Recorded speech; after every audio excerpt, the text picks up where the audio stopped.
When I asked teachers what's the thing that stands between students being successful in your class, it wasn't that they said kids can't memorize the periodic table.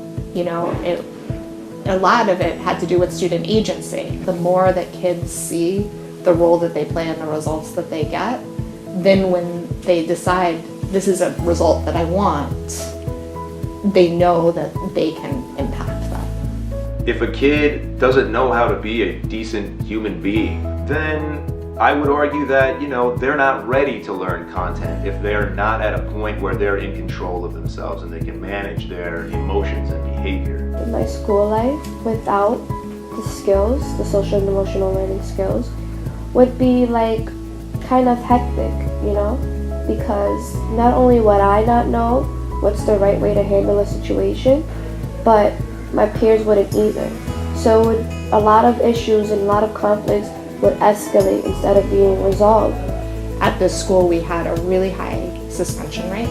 Kids were fighting, acting aggressively with adults.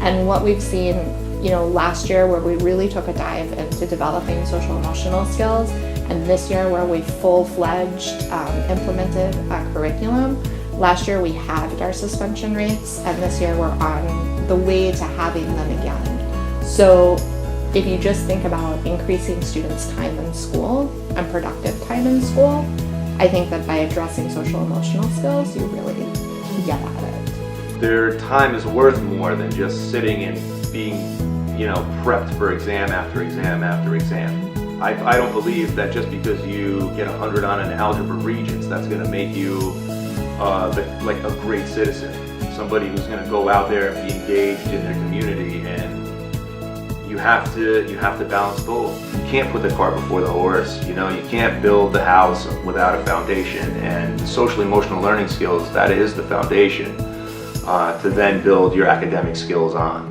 Schools that don't think beyond just the curriculum or just the sort of academic skills run the risk of not being able to get kids to a better place than where they came in. They're going to follow the same trajectory. I really want kids to start at one trajectory and I want them to jump up